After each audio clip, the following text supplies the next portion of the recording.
Praise God po. Plakpan po natin muli ang Panginoon. Huwag po tayo magsawa sa palakpak sa Panginoon. Amen. Hallelujah. Purihin po ang Diyos. So, sa gabi ito, wala po tayong projector.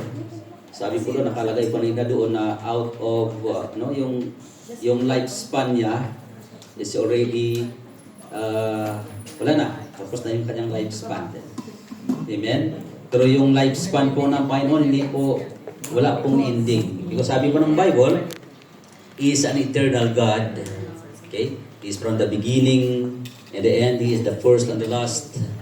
He is the same yesterday, today, and forever. Hindi po nagbabago ang ating Panginoon at hindi po kumukupas ang kanyang kapangyarihan. Amen po? So, praise God. So, ganun na lang po. We have to rely on that small screen that we have. Amen? So, bago po tayo mag-move doon sa message, shall we stand in reverence to the Lord and let us pray? Our most gracious and loving God, we are so grateful for tonight, Lord God, for having you in your presence, Lord God, na sa aming kalagitnaan sa gabing ito, Lord. We thank you, God, for moving in our midst, Lord God, touching at each and everyone's heart, Lord God, that your presence manifested in this place, Lord God. Lord, we thank you at we believe, Lord God, na mayroon ka pong himala na gagawin sa aming kalagitnaan, Lord God. Lord, the greatest miracle, Lord God, that is the change of life, Lord God. That is the greatest miracle that you have done to us, Lord God. Lord, we thank you for that, the life that you have given us, the change of life, the transformation of life, Lord God. We just want to honor you. We just want to bless you, Lord God. In Jesus Christ's name we pray. Amen. Amen. So, praise God. Can you take your seats and let's move to our message for tonight. Nandiyan na po ba tayo? If you have the Bible with you, can you turn with me to the book of Hebrews, chapter 2. Nandiyan na po ba tayo? Hebrews chapter 2. Okay? From 2 up to 4. We're gonna read from verse 1 up to 4. Sabi dito, nandiyan na po tayo? Amen? Okay, sige po. Ay, parang mahina yung amen natin. Nandito na po ba tayo? Amen. So, praise God. So, sundan na po ninyo while I'm reading this verse. Sabi dito sa may verse 1, we must pay the most careful attention, therefore, to what we have heard, so that we do not drift away. And verse 2, for since the message spoken through the angels was binding, and every violations and obedience received its just punishment. Then verse 3, nandiyan po tayo. Okay, verse 3, sabi po doon, okay, how shall we escape if we ignore so great is salvation, and this salvation which was first announced by the Lord, and was confirmed to us by those who heard Him.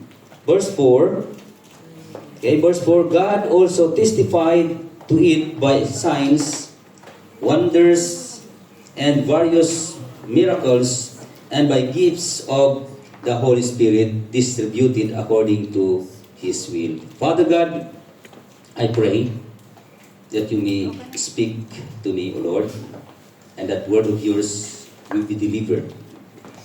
Allow the Holy Spirit to touch each and everyone's heart, that, O Lord, we may learn what your voice, what your message is trying to convey to us this evening in Jesus' name. Amen. Hallelujah. So, dito sa ating po nabasa is a book of Hebrews. The author of the book of Hebrews urges us to pay a closer attention to the truth we have heard, so that we will not drift away, okay? Or we will not fall away, or we will not wander away from the truth. So this emphasizes the importance of heeding the warnings and not neglecting it. And when the Lord speaks to you, okay, give ear and listen carefully. when the Lord speaks. Listen carefully. Okay? Rejecting to heed such a great message will indeed suffer a serious consequences. Okay? The strong message from the Lord that says, take heed. Yeah, sabi po dito kanina, take heed. Therefore, ano po sabi doon? Therefore, we must give the more earnest heed to the things we have heard. Okay? Take heed. Now, the title of the message for tonight, I'm gonna title it, sabi dito, yung title po ng ating message, Whoever has an ear, let them hear. Sino yung may mga pandinig ngayon? Sino yung may mga tainga ngayon? Let it. Makinig po tayo. Amen? Whoever has an ear, let them hear. So here, there are three things that we can learn from this passage from the book of Hebrews chapter 2. Okay? Una po na punto po natin ating pag-aralan sa gabing ito, a command to heed. Yung magiging attentive po tayo sa ating pakikinig. Amen? Sabi doon sa, balikan po natin yung verse 1. Therefore, we must give the most earnest heed to the things we have heard, lest we drift away. Okay? So, there are different translations in the book of Hebrews, okay, that explain to us clearly about the instructions of the Lord. Sa NIV, iba po ang translation. Sabi doon sa NIV, pay the most careful attention. Pay the most careful attention. Dito po iba sa may King James Version. Sa NLT naman, New Living Translation, kaya kung mayroon kayong mga Bible, makikita po nyo dyan, sabi doon, listen very carefully, okay, to the truth we have heard. And sa may NKJV or New Living Translation, ito po yung sabi niya doon, give the more earnest heed. Okay? So, give the more earnest heed to the word we have heard. Yung ating napakinggan. Now, ang tanong, kaninong word ang pakinggan po natin? Amen? Whose word we gonna listen? Is it for the claymores of the word? Narinig ko po kanina yung nabanggit ng ating kapatid na yung claymores sa mundong ito. Ano ba napapakinggan po natin? Is it? Okay? Or is it the voice of the people? Kaninong boses po? Boses ba ng mga maling, ano po yung may mga nangangaral po na mali? Is it the voice of those people? Okay? The false prophet, marami po mga lumalabas ngayon ng mga false teachers, false prophets, okay? Or, kaninong voice? The sweet voice, okay, of politicians. Yeah? Ang gaganda po ng mga kanilang mga mensahe, kanilang mga boses, okay? At hindi na po natin alam kung sino po sa kanila yung tama. Nabanggit po ni Pastor Serapin last Wednesday, yung mga politician po natin, ang gagaling po nila magsalita, and we don't know kung talagang sino sa kanila yung nagsasabi ng totoo. Yun po ba ang pagpakinggan natin? Okay? And if you don't have a wisdom and discerning spirit, and you will be deceived. Madideceive po tayo sa ating mga napapakinggan. So, kanino tayo makinig? No? Kaninong counsel at advices po? Is it the advices of, yung narinig ko po doon sa may, yung nagpapresi, psychics of the Philippines? Yung ba papakinggan po natin? Is it? Mediums, yung mga manghuhula, marami po mga nanghuhula, hawakan yung kamay mo, titingnan, ito yung magiging kapalaran mo. Ganun ba yung papakinggan natin? Yeah? Is it? But here, the Bible is telling us to pay careful attention to the truth we have heard. Yung katotohanan po na ating naririnig. Now, saan at kanino natin matagpuan ang katotohanan? Kung makinig po tayo sa mga magagaling na mga eloquent na mga yung mga magagaling magsasalita, ay madidisip po tayo. Pero sabi dito, to the truth. Okay? Listen to the truth that we have heard. Okay?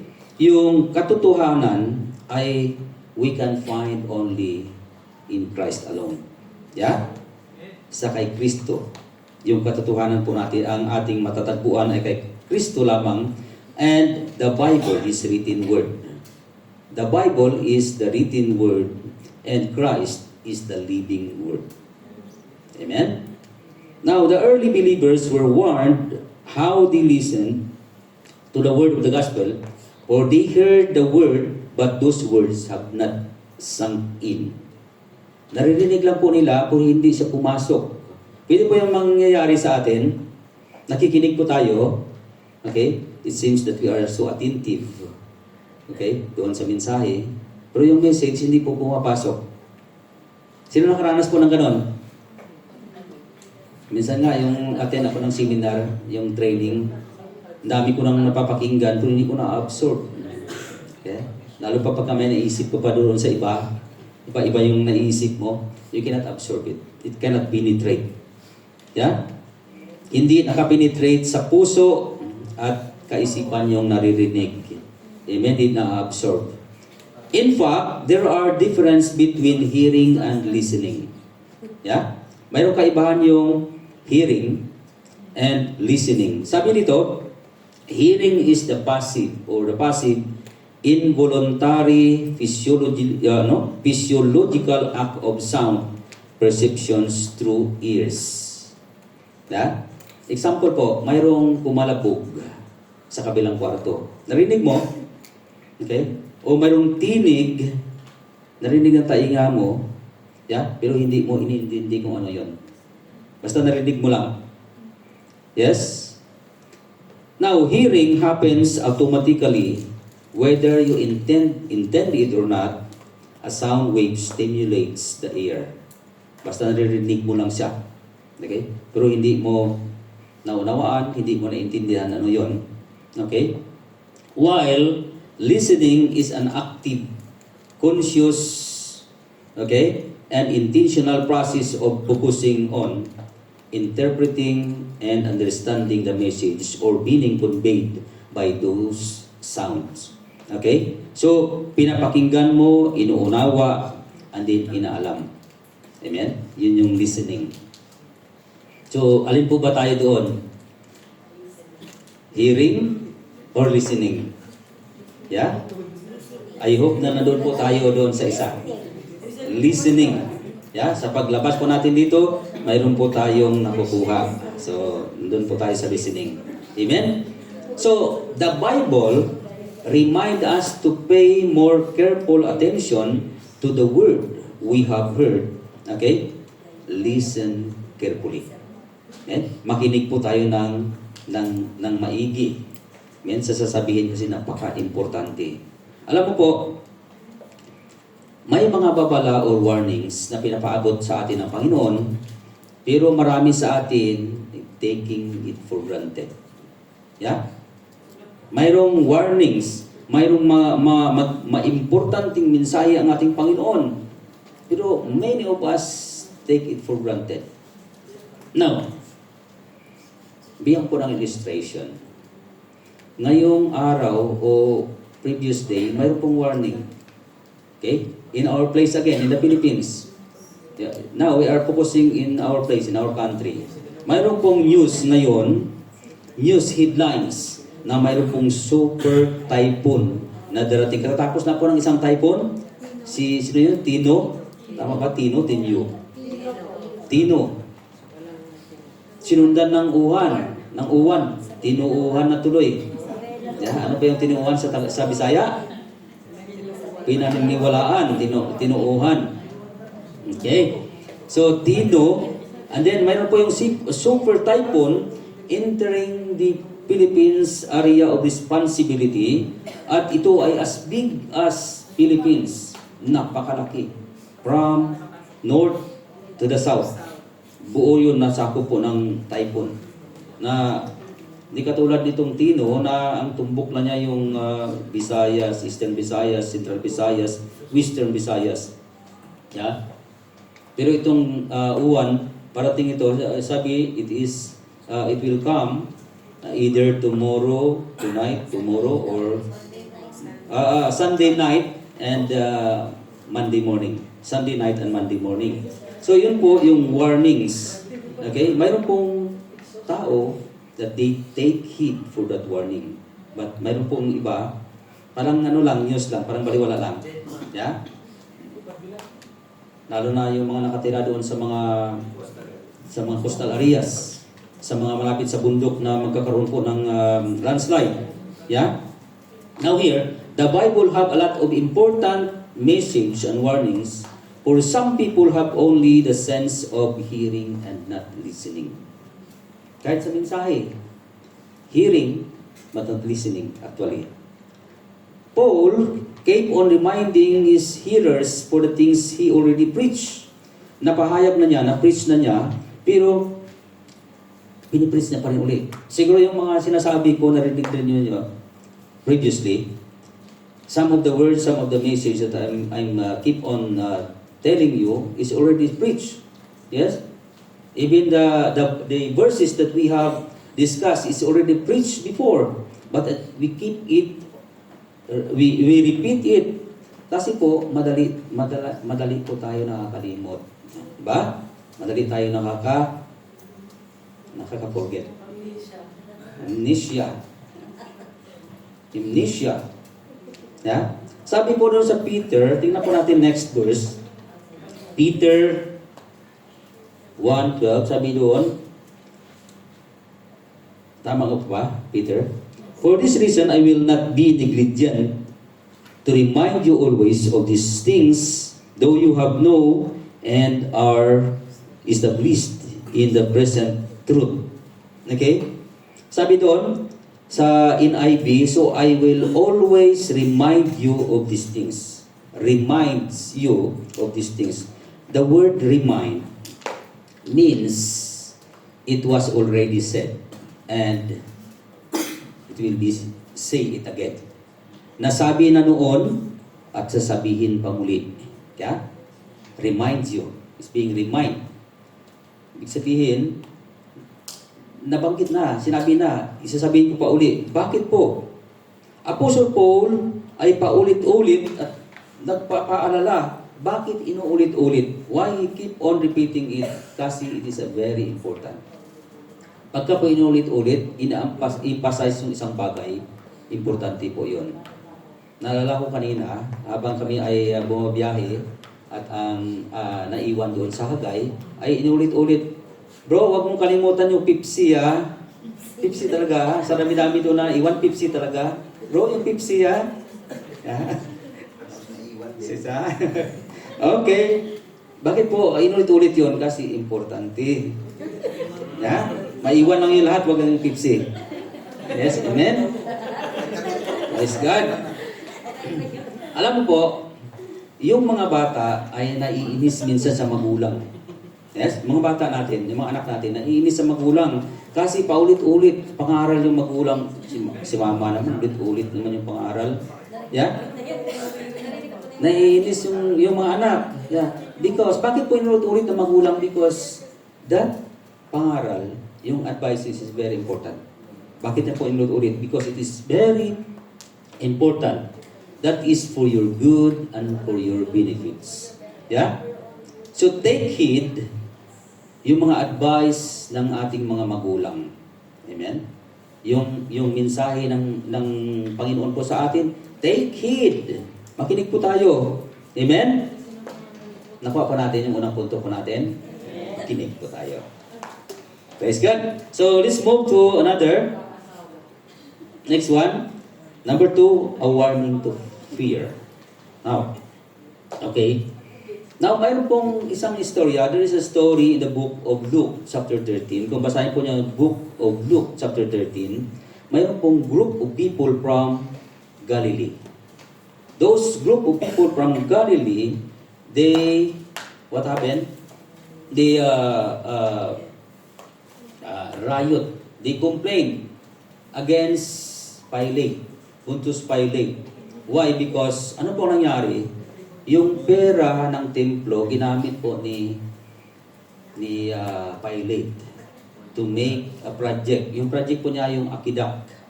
Yes? Alam mo ba niya yung aqueduct? Yung water system? Baga, flood control. Meron po flood control na time. Yes? Flood control, yung aqueduct. Yes, ginamit po ni Pilate yung pera ng templo upang ipatayo ng aqueduct. Yes? Now, itong mga Galileans, hindi po sila agree. And they protest. And it leads to, ano po nangyari? Riot. The riot was erupted. So ano po ginawa ni Herod? He ordered the military to suppress those who are rioting. Kaya lang, magulo talaga. So anong ginawa niya? They killed. Many have died. So, those people, some people came to Jesus and told Jesus about Galileans. Sabi po ng kay Jesus, people who are being killed by Pilate and their blood was being mixed with the sacrifices. Ano pong sagot ni Jesus Christ? Yung sa sumbong, alam mo Lord, yung mga tao, pinatayan din yung kanilang dugo ay nimix doon sa sacrifice. To sacrifices to God. Ano sabi ni Jesus Christ? See, those people, do you think those people who are killed in that way, do you think they are worst sinners? Makasalanan ba sila? Bakit? Why they are being called in that, or why they are being killed in that way? Do you think they are worse sinners than the others Galilean they have killed in that way? Ano po sabi ng ating Panginoon sa verse 5 and 13? I tell you, no. But unless you repent, you will, likewise perish. Yung bang taong namatay na yon, they are worse sinners? Jesus said, no. What about those people? 18 people who are being killed when the Tower of Siloam collapsed. Habang gumagawa po sila ng building, gumuho. At marami po yung namatay. Yeah? So lahat na 18 tao ay namatay mga manggagawa. And then Jesus said, do you think those people who are being killed for that building was being collapsed, are they worse sinners? Yeah? Who live in Jerusalem?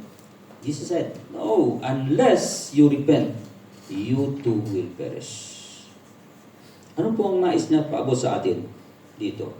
Tingnan po natin yung mga nangyayari. What about those people who died due to landslide? Marami pong mga namatay, natabunan ng bundok. Yeah? Collapse, the mountain collapse at natabunan yung isang village. Marami pong namatay. Do you think those people are worse sinner than the people living in other places? Do you think? And what about those people who died due to the flood? Recently, dami pong namatay doon sa Talisay, sa Cebu, and in other places. Napakadami po. Yeah? At hindi pa na-recover yung iba. Now, do you think those people who died there, they are worse sinners than the other living in another place, in Cebu or in other area, or like in Manila? Do you think, walang baha doon sa Manila kasi mga huli yung mga tao doon? Sa Cebu lang kasi makasalanan yung mga tao doon. Do you think? Yeah? And what about those people who died because of earthquakes? Yung mga bumuo na building. Do you think they are worse sinners? Yeah? That's why they died in that way? Jesus said, doon sa halimbawa, I tell you, unless you repent, you too will perish. Yes? God is telling people of our nation to repent of their sins. Mayroon pong mga nagpapahayag ngayon, mga revelasyon, ng mga prediction, ng mga magaganap po sa atin, why it is being predicted, why it is being prophesied for the people to turn to God. Amen? So, God give warnings for the people to repent. Yun po ang purpose noon. God's warning has been delivered to us through His Son Himself. Si Kristo mismo. And His messengers. And even the Bible spoke about it. Amen? But still, the people are not willing to take heed of His warning. People are not willing to take heed or to carefully pay attention. Okay? So what happened now? God causes calamities to speak. God causes calamities to speak of His anger and fury for the sinfulness of mankind. Kaya nakaranas po tayo ng lindol, ng baha, ng bagyo na nagdudulot ng kapighatian sa ating bayan. Yeah? Yun po kaparanan ng Panginoon. Most often time, okay, we pray for the healing of our nation, to bless our nation. Madalas po tayo namin, Lord, bless our nation, heal our nation. Madalas po natin pray. We keep on praying for that. But, you know, God is saying that the only key for healing is repentance of sin. Yes? Yung pinakasusi ng kagalingan. Yung susi ng kasagutan ng Panginoon ay ang paghingi ng tawad. Amen? Repentance. The only key of blessing is turning to God.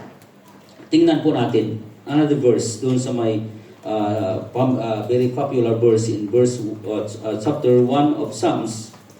Blessed is the man who walk not in the counsel of the ungodly, nor stand in the path of sinners, nor sits in the seat of scornful, but his delight is in the law of the Lord, and in his law he meditates day and night, and he shall be like a tree planted by the rivers of water that brings forth his fruit in its season, whose leaf also shall not wither, and whatever does prosper. So ano po? Yung susi ng pagpapala po ng Panginoon. Yung buhay, sabi dito, yung batay dito sa ating nabasa, ang susi ng pagpapala ay ang lumakad ng matuwid sa Panginoon. Lumakad ng matuwid sa Panginoon, walking in the way of the Lord. Yun po ang susi. Amen? Ay paano kung magulo ang isang bansa? Nandun yung nakawa, nandun yung patayan, nandun yung injustices na mga nangyayari. Do you think God will bless our country? Kung ikaw yung anak na suwail, do you think your father is so blessed? Sabi, natutuwa naman ako sa anak ko, blessed na blessed ako kasi itong anak ko suwail. Diba? Do you think? Pero ang sabi ng Bible, okay, yung susi ng tagumpay ay ang buhay na kaaya-aya sa Panginoon. Amen? The life that is delightful before the Lord. Amen? Talagang kahit saan ka noon, kahit sa trabaho, siguro kung maganda ang klaseng buhay mayroon ka, yung pakitungo mo sa kapwa mo, okay, hindi ka naman nanglalamang sa kapwa, kahit saan ka naroon, okay, ay maganda yung magiging kahinatnan ng trabaho mo. Ay kung kahit saan ka naroon, marami kang kaaway. Punta ka rin, lipat ako dito sa another company kasi may kaaway ako dito sa kampanya na to. Pagdating mo doon sa another company, may kaaway ka na naman ulit. Do you think mabibless ka doon? Do you think mapipromote ka? Diba? Kaya ang susi o ang tagumpay ng buhay ay yung buhay na kaaya-aya sa ating Panginoon. Amen? Now, paano tayo lumakad ng matuwid? Since na marami naman po tayong mga kasalanan, okay? Marami tayong mga pagkakasala. No. How do we walk? Okay? In a rightful way. Na ito po, we cannot do it by our own, but hayaan po natin ang Panginoon ang magtutuwid sa atin. Amen? Kaya nga sabi ng iba, sa kanila ako pupunta sa church, baka matuwid ko na ang aking buhay. You cannot really set your life right before the Lord. Hindi mo kaya ituwid ang iyong buhay. The only one that can change you, the only one that can lead you to a rightful life is, thank you, Lord.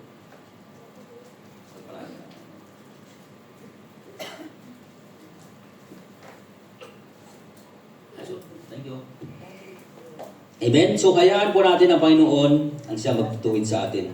Surrender your life to Christ and repent from your sins. Sabi doon sa may Acts 3:19, repent therefore and be converted, that your sins may be blotted out, so that times of refreshing may comes from the presence of the Lord. The times of refreshing comes. Okay? Ano po ang una? Repent. Bago po natin maranasan itong yung pagpapala na ipagkaloob ng Panginoon sa atin, we can see here that the prerequisite for blessing is repentance from sin. Amen? Now, yung ating bansa, the Philippines is known to be the only Christian nation in Asia. Kilala po tayo. Sa buong Asia, tayo po kilala na Christian nation. Yes? Narinig po ba niya yun? Philippines is a Christian nation, the only Christian nation in the Asia. But Philippines is indeed full of idolatry. Yes. Full of idolatry, worshiping idols. Tingnan mo, darating na naman, magpaparade na naman yung ginawa sa kahoy. Yes? Babalita, bibigyan ng damit, talagyan ng damit ng maganda, talagyan ng krona, pero actually it is being made out of wood. Yeah? Minsan natutumba, hindi kaya tumayo. Yung kahoy na yon, sa nga naano din ng baha sinisave. Sinisave nila yung tagapagligtas nila. Amen?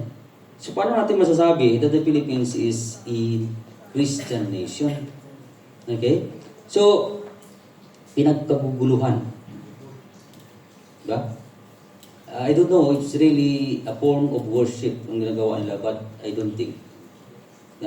Pinagkaguguluhan, makarating lang doon. Yeah? But God is so furious. Galit na galit po ang Panginoon. Take heed of this. God is so angry because of this. Recently, nakita ko po yung statue, yung babae na statue, na sunog. Is being burned. I don't know how. But what I believe is God is so angry. Galit po ang Panginoon. Yes? Noong November 1, there are many people went to the cemetery to pray for the dead, for the loved ones. Yes, really, mahal po natin yung ating mga pamilya, yung ating mga mahal sa buhay na mga namatay. Yes? It is there in our heart. Hindi po natin sila makalimutan. Mahal po natin sila. But, praying for them is no longer effective. Wala na po. Kahit anong pag-pray po sa kanila, wala nang effect. Yes? Kahit basahin mo yung Bible, dead is already. Cannot do anything. Amen? So, nakita ko rin, mayroong isang cemetery na sunog din. Kung paano nililiyab yung apoy doon sa cemetery. But I believe God is so furious yung sa mga ginagawa ko ng tao ngayon. Yes? Nagagalit po ang Panginoon sa mali nating practice at maling paniniwala. Amen? Yung iba naman po kasi hindi nila alam. They just only follow what they handed them from their ancestors, from their parents. Sinusunod lang din. Yeah? So, now is the time for us to seek the truth. Dapat malaman po natin ang katotohanan. Philippines known as a Christian nation but full of immorality. Full of idolatry. And many practices witchcraft and sorcery. Yes. Even me, I observe kung paano po pinapractice yung tinatawag na witchcraft. Siguro kung kayo ang nakatira doon sa Antique, ay marami doon mga nagpa-practice ng ganun. Witchcraft and sorcery.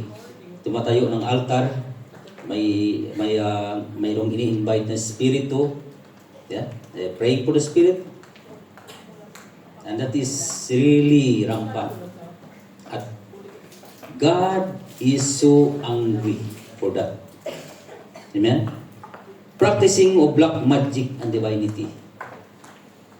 Marami sa ating bansa. And God wanted people to learn and wanted them to change. Amen? God is so angry that He is shaking the Philippines in order for the people to turn to God. Babalik ang Panginoon, babalik ang tao sa Panginoon. Amen? So the purpose of shaking ay para bumalik po ang tao sa Kanya. Amen?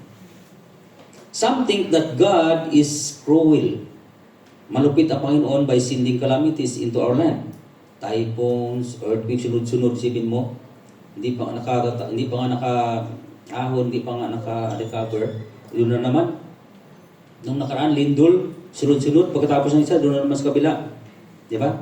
And how many, yun yung natawag doon yung uulit-ulit. Ano tawag doon? Aftershock. Diba? Ang daming aftershocks. Some people think yung Panginoon ay napakalupit naman na Panginoon. Diba? Tama na, Lord. Diba? Ang iba, instead na manalangin, nagmumura pa. That should not be. Yeah? Pero ito po ang kaparaanan ng Diyos para bumalik ang loob ng tao sa Diyos. Yeah? Bumalik ang loob ng tao sa Kanya. So when God sent punishment for the sins of the nations, hindi lang wicked ang nagsasuffer, kundi maging nadadamay yung mga bubuti. Amen? Nadadamay. Hindi lang po yung masasama, mayroon din mga bubuti na nadadamay. Sa isang lugar, doon sa isang lugar, hindi lahat yun masasama. Do you think na nangyari din sa Cebu dahil masasama yung mga tao lahat doon? No. There are people who are doing sin and there are people who are doing right. They're in that place. Bagkos, nadadamay. Yeah? Mayroon din mga mabubuti, but nadadamay sa puot ng kalikasan. The question is God is unjust in dealing His people's sin? Unjust ba ang Panginoon? Bakit Lord, di naman ako gumawa ng kasalanan? Bakit kami nadadamay? Sila naman nung nagnakaw doon ng bilyon-bilyon, ba't kami na?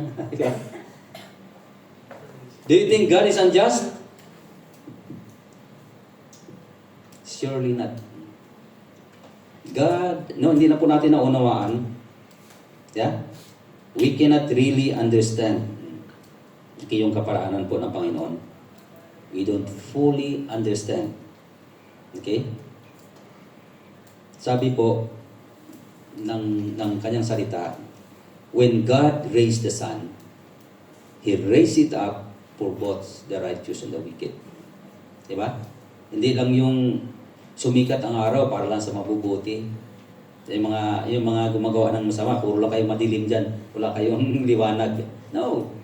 He caused the sun to raise for both the good and for those people who are doing bad.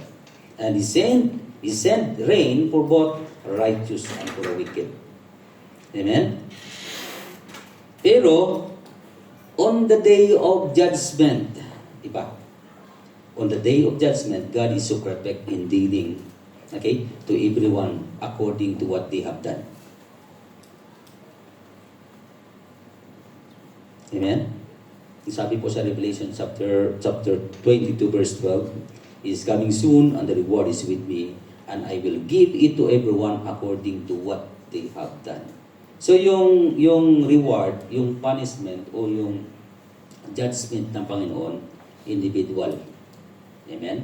Kung akala mo ngayon nagpo-prosper ka dahil sa gumawa ka ng mali, yes, akala mo tagumpay ka, but in the day of judgment, God will judge each and every one of us according to what we have done. Amen? So here, gospel were already preached, but people only hearing, not listening, and continue to their wicked schemes. Pero mayroon naman talagang ginagamit ang Panginoon to be used, okay, for the reconciliations of those people who are doing sin. Ang palo ng Panginoon ay nangangahulugan ng kanyang pagmamahal. Amen? Bakit po tayo nakakaranas ng pagpapalo? Hindi ibig sabihin na malupit po ang Panginoon. God is not so cruel, but His intention is to save us. Amen? To save us. Oo nga, tagumpay ka sa ginagawa mong kasamaan, pero what about your soul after death? It is what the Bible says that man is destined to die once after that judgment. Yes? Amen? So God's weeping is a sign of His love. Sabi doon sa may Revelations 3:19, as many as I love, I rebuke and sustain. Therefore, be zealous and repent. Amen? So, mahal ng Panginoon ang ating bayan, mahal po ng Panginoon ang ating, o ang bawat isa sa atin. But He hates our sin. Mahal tayo ng Panginoon, pero galit siya doon sa kasalanan na ginagawa po natin. Amen? Galit siya sa kasalanan. So, better repent and be saved. Amen? Ano tayo nakuha? O tulog na tayo? Amen? So, next, last one. Bilisan po natin. Pangatlo po, a word to embrace. Amen? Hindi bali na medyo matagal-tagal tayo, basta mayroon po tayo nakukuha. Kasi sabi dito, listen carefully. Amen? Hebrews 2 verse 3 and 4. Ano po sabi doon? How shall we escape if we ignore so great salvation, and this salvation which was first announced by the Lord and was confirmed to us by those who heard Him. And God also testifies to it by signs, wonders, and various miracles, and by gifts of the Holy Spirit distributed according to His will. So, tanong dito, how shall we escape if we ignore such great salvation? Kung patuloy natin nini-neglect, patuloy po natin ini-ignore yung ino-offer ng Panginoon na salvation. Sabi dito, it is great because yung great salvation, sabi ko great. It is great because of its origin. Saan po pa nanggaling yung mensahe? It was first announced by the Lord Himself. Yes? It is great because it is confirmed, and it was confirmed to us by those who heard it. Yes? It is great because God testifies to it, and God gave witness through signs, wonders, miracles, and Holy Spirits, and the Holy Spirit. Yeah? It is great in its scope, and it is a salvation for the world. A magnificent and glorious message. Bakit po great yung mensahe? It is because it deals a universal concerns ng Panginoon, salvation for all humankind. Amen? So, how shall we escape the punishment to come or the wrath of God, yeah, if we keep on neglecting the salvations God has offered to us or offered to us by Christ? Yeah? Salvation, pag sabi natin salvation means the deliverance from sin and its consequences. Amen? Hindi yung ligtas ka doon sa baha, ligtas ka doon sa putok ng vulkan. Yes, that is salvation also. But the great thing sa sabi dito, great salvation, it deals to eternity. Amen? We are being saved from the wrath to come. And we are secured in the hands of God. Amen? Hebrews chapter 3:15, sabi doon, while it is said, today, if you will hear His voice, do not harden your heart. Huwag mong tigasan ang puso mo. Pag narinig mo ang mensahe sa araw na ito, Huwag mong papatigasan ang puso mo. Huwag mong titigasan ang puso mo. Amen? Now is the day of salvation. Sabi dito, for he says, in an acceptable time, I have heard you, and in the day of salvation, I help you. Behold, now is the accepted time. Behold, now is the day of salvation.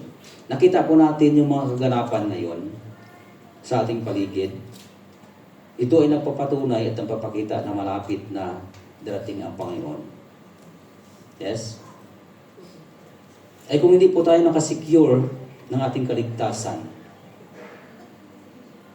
at dumating sa punto na tayo ay mantong doon dahil sa puot ng kalikasan,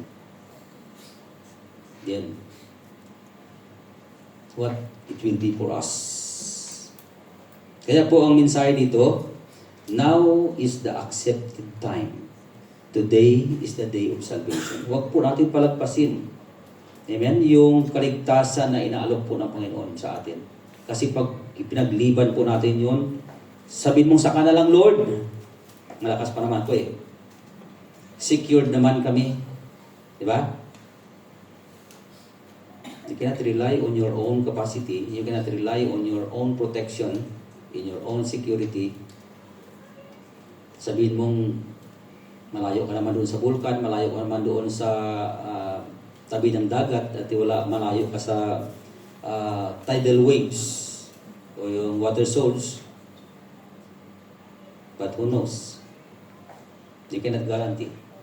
Kaya nga po sabi dito, today is the day of salvation. Whatever things happen in your life, ang importante na kasigurado ka na mayroon kang kaligtasan. Amen? Ensure that you don't miss it, embrace it, for it is life. Okay? To eternity. Embrace po natin. Huwag nating hayaan na ma-miss po natin yung kaligtasan po na inaalok po sa atin ng Panginoon. So if you have that ear, let it hear. Let them hear. Amen? So, sa conclusion po natin, the word for tonight that tells us, yung mensahe sa gabing ito, that we have to pay more careful attention to the word of truth we have heard. The word of truth that we have heard. And the truth we can only find in Christ alone. Wala pong ibang katotohanan maliban sa ating Panginoon. For He Himself said, I am the way, the truth, and the life. Ang buhay, although we will die in this our physical body, but makasigurado po tayo ng buhay na mayroon. Okay? Kung siya ay tayo ay mapasa Kanya.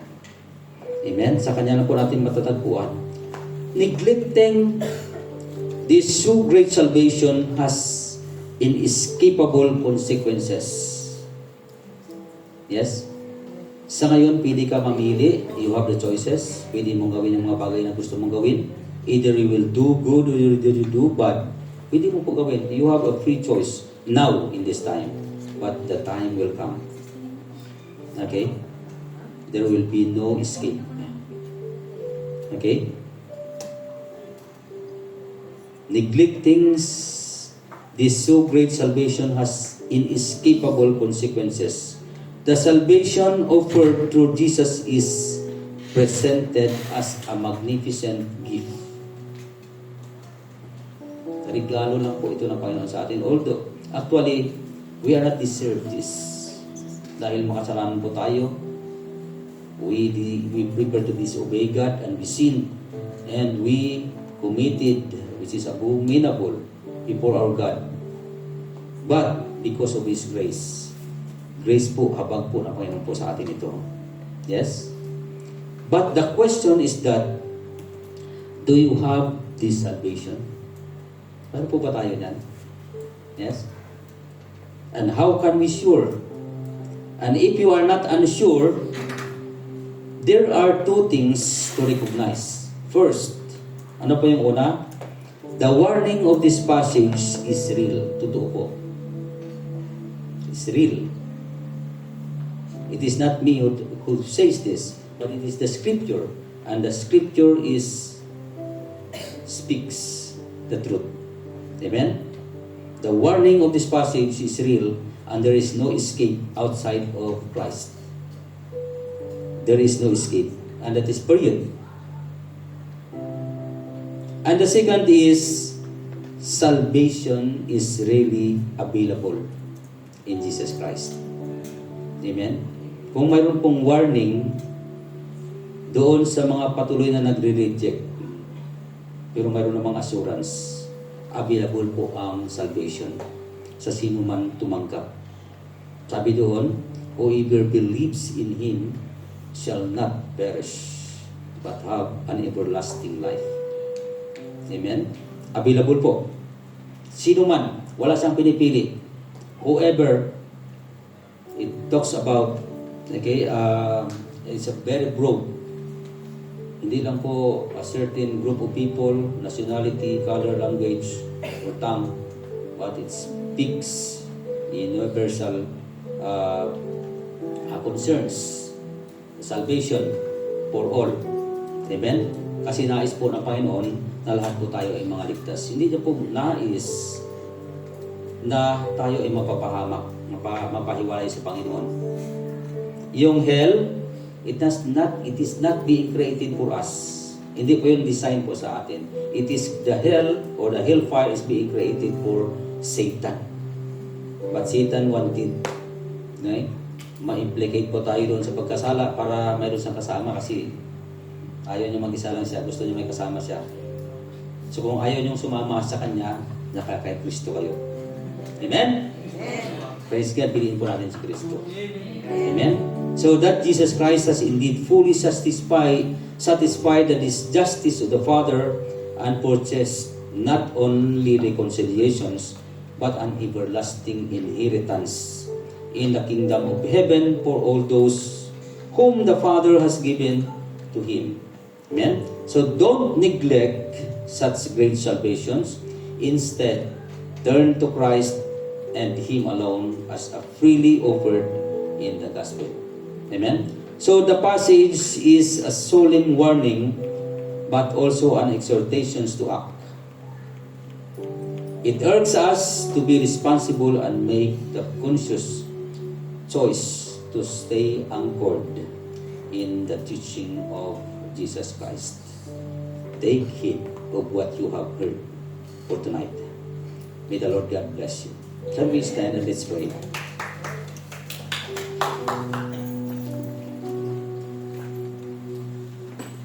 I pray that the message that we have heard for tonight, it penetrates our heart.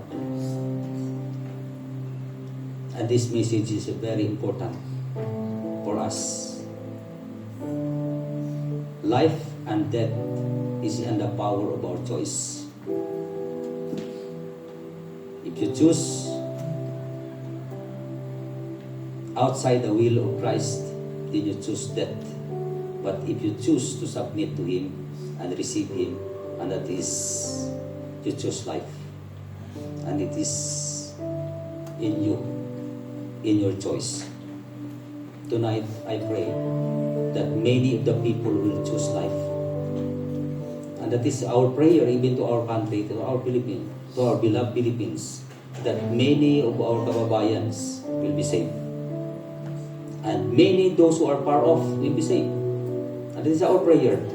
It is not only for our concerns, it is not only for ourselves, but we want our loved ones, our neighbor, our countrymen will be saved. And even other nationalities. For God wants every one of us to be with Him for eternity. Hallelujah. Let's pray. Yes, Heavenly Father, we thank you, Lord God, for tonight.